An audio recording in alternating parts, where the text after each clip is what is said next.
Yeah.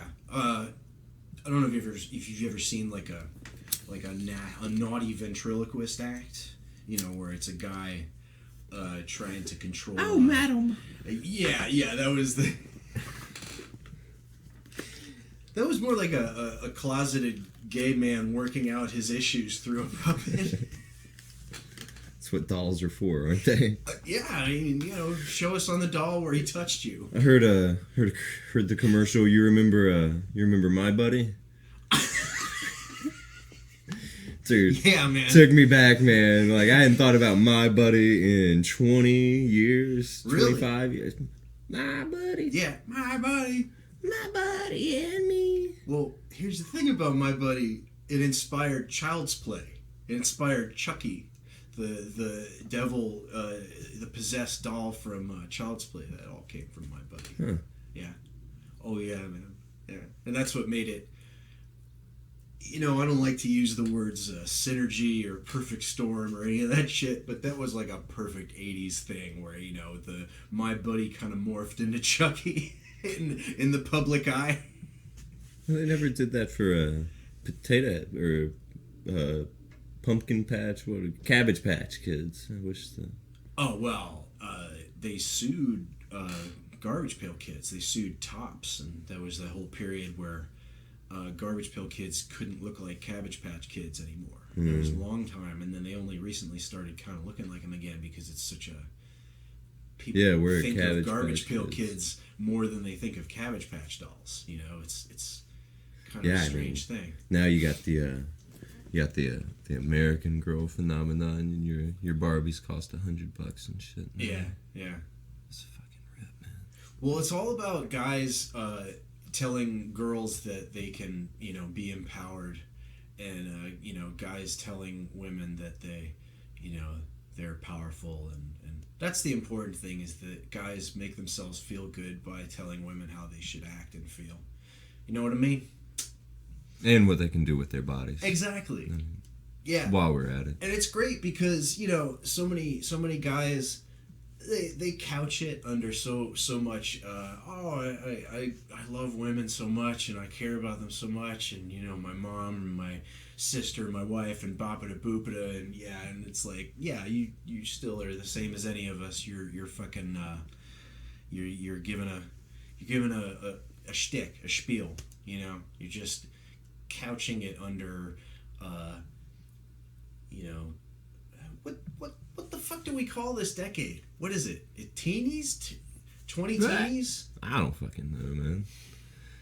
I'm not angry at this century overall. I mean, it's bothering me a lot. Oh, well, I tell you, the first thing on my bitch list is millennials, man. Fuck them. If you're out there and you're a millennial, fuck you. Become something else. Do something. Fuck you if you're a millennial.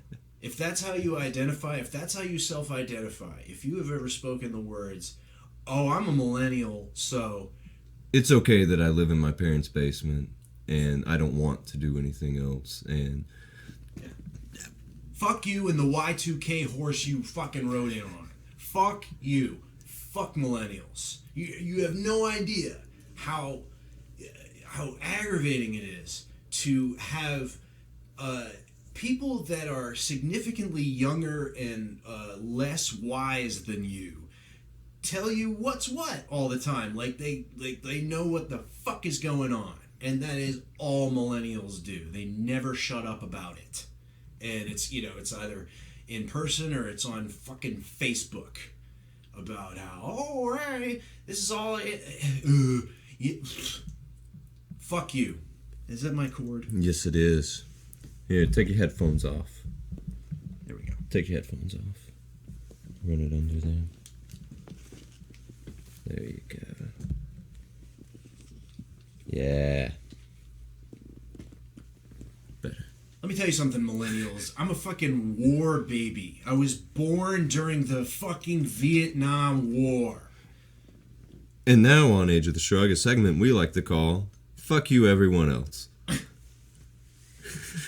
That's great. Yeah. I mean, let's get to the point here, really. I mean, if you're older than us, you're just full of shit. If you're younger than us, you're even worse. Hopefully you're in that sweet spot. I mean, we're not even that. I mean, We're still talking about the same shit. We belong to different generations, and yet we can see eye to eye. I can admit my generation's. Oh, I'm all too willing to admit my generation's faults. It's what eventually identifies us. It must, but. I was wearing. But fuck reveling in it, man. Oh, man. Fuck all this shit about, oh, well, this is something and woe is me. We used to do something about it. Yeah. I mean, whatever it is. I don't fucking know. Are you? I don't know. I don't know. I mean... We're just going to be... You're special. I'm sorry if we hurt your feelings. Yeah. You are special. We're talking about everyone else. Is it still you're the legal you're to the hurt special. Your feelings? You're the special one. You know, do I agree with this? Yes. No, there's no fucking problem. Yeah. Do I agree with this? No. Shoot them. Yeah. Shoot the motherfuckers now. They're dangerous. They're evil. Yeah. Squash their ideas. Fuck them. Crush them. I don't care what it is. I don't care what it's about because I'm the fucking expert in everything. Yeah. I'll tell you how to run your shit. Yeah. So, thank you for joining in to another edition of Fuck You Everyone Else. You know. On Age of the Shrug. It's what we do. Yeah. Yeah, I mean. We'll be back with more vitriol and some bile. Some bile. Yeah, some more bilious cantankerousness. Perhaps I'll have a cane by then that I can shake at you. Some spleen venting. Here come the splenetics. It's Matty Boy and the splenetics. I don't even know if that's where my spleen would... I think it is. I don't know where my spleen is. I don't even know what the fuck it is. I know it cleans something. It's where the bile is. Right? Matty Boy and the Splenetics present.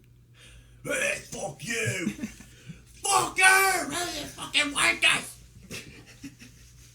Sorry, Cat. Sorry, Cat. So, what are you getting rowdy here? Fucking asshole. I'm gonna tell Petey on you. Petey's gonna hear about this. Yeah. I'm a fucking cat.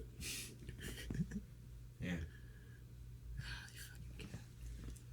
A cat can kill you. A cat can fucking make you wish you were dead. I told the cashier. I was talking to the cashier at the grocery store the other day. No, this is a while ago. And I was buying cat food or cat litter or something. And she asked me, "You have cat?" Yeah, I've got a couple of them. Yeah. I don't like cats. What? And I said, when you see me, think about a cat. Because that's what I am. I'm a fucking cat. So, I love cats. I identify with... Look at this cat. Yeah, he's a great cat. If you knew this cat's life, you would have no choice but to be envious. I don't care who you are or what you are. I don't care how many millions of dollars you have in the bank. You don't have a life as good as this cat. No. It's impossible. Right.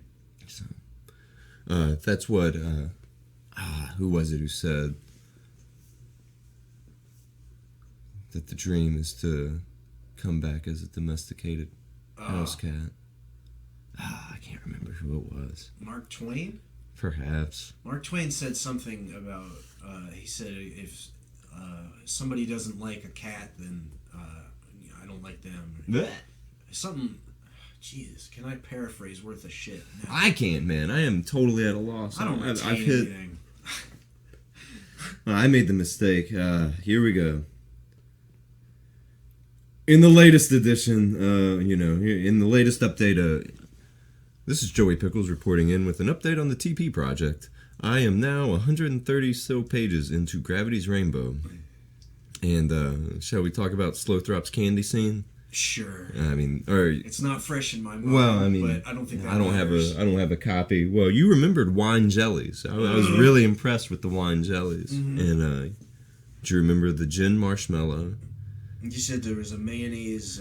Yeah, it was mayonnaise and orange peel cream or something, I think. Which, I mean, mayonnaise hits a special spot for me, and I read through it. You know what I mean? Mm-hmm. I'm not trying to taste it myself. I'm not trying to imagine what it tastes like because, as you say, to do so is to invite physical. Here's the thing: gastrointestinal disturbances. Mayonnaise. Mayonnaise is disgusting. Period. Mayonnaise does something when it goes Hellman's, Duke's, other manufacturers of mayonnaise, don't fucking call me. Don't come near me. Don't let your product. I wish we could ban you. I like mayonnaise. If I could, fuck you. If I could remove mayonnaise from every store shelf, I would. In fact, maybe I'll start a political campaign. Joey Pickles for president, based on no mayonnaise. That is my platform. I'm announcing it right here, live. Age of the Shrug. If you hate mayonnaise, get in touch with me. That sounds crypto racist. I hate mayos, man. Fuck you, mayos. Sounds totally crypto You white racist. and creamies. Fucking like fatty whites. mayonnaise, white bread, mayonnaise and white. These are all things that Mayonnaise symbolic. and white bread are evil, and we must overcome. It's the white devil. We must overcome. Oh, you know what? I got my hands on an angel food cake a few days ago. See, and that shit is incredible. What is the difference What the fuck between is that stuff? Angel's food cake and Devil's food cake? I don't know. I think it's the color. No, I mean obviously that, but the taste. But I don't know what it's made out of. If it came out of a plastic wrapper, it wasn't made out of anything that was food ever. No, this was made out of chemicals in a bundt cake pan, and it was. I mean, it was kind of like eating mattress foam, delicious mattress foam that you. It's been a while since I've had angel food cake. Straight up angel food cake, which I'm a big fan of. I love devil's food cake. I fucking love cake. What cake is not good? Is there a bad cake other than one that you fuck up? What? I can't think of a. There's that bad cake behind you with the gun right now. Was there a bad cake in Gravity's Rainbow? See, a big part of that scene. The tea, yeah, he's drinking the tea because Mrs. Quaid or Quad or whatever her name is she has a touch of the scurvy at the time, of course. It's an old woman with scurvy. Well, she, according to TP, she has a host of antiquated ailments. Yeah. You know, the jibes and the... Eating I can't remember like the worst old people candy you can conceive of. He describes the candies in the shape of grenades. You know, there's one that's a very convincing replica of a grenade, pin and all. It's Ugh. He describes others as other munitions, tanks. It's all believable. It's totally believable. It's as utterly something convincing. that British people would eat for candy around 1940 something. Well, and she makes reference to the slippery elm drops that he carries, you know, because he carries them from Massachusetts, which is where Slothrop is from. And, I just read through the section where, what's the doctor's name? Oh, boy, I just drew up a blank. It doesn't matter. Yeah, the Pavlovian, when he had his infant Tyrone. When Slothrop was just a baby. But, I mean, folks, we could talk for probably about 14 or 20 more hours about just the first 100 pages of this book. It is perhaps one of the most dense pieces of literature that I've ever come in contact with, save only Finnegan's Wake. I would say it's comparable to Finnegan's Wake as far as density. Finnegan's Wake will make sense to you once you get past a certain point. That's the crazy thing about it. It's not. It looks like garbage text. You go through the looking glass with it, yeah. And this is why it circumnavigates so that you don't miss a beat. Nope. And it's like what I wish Mason and Dixon would have done because I mean, how long? But it's a line. When you read Mason and Dixon, how long did it? How many pages roughly do you think it took you to really acclimate with the text, like for it to become not natural? It's about when the Reverend is really settling into telling the first story, when it kind of comes back to him after. I'd say about a chapter in. It's not. I mean, I started getting it in the first few pages, but that's just setting up the main narrative of the stories being told to the family. It goes back and forth to, of course, first-person narrative of Mason and Dixon, and their meeting, and the whole thing. And well, it goes on a series of adventures with them as they progress east to west. They're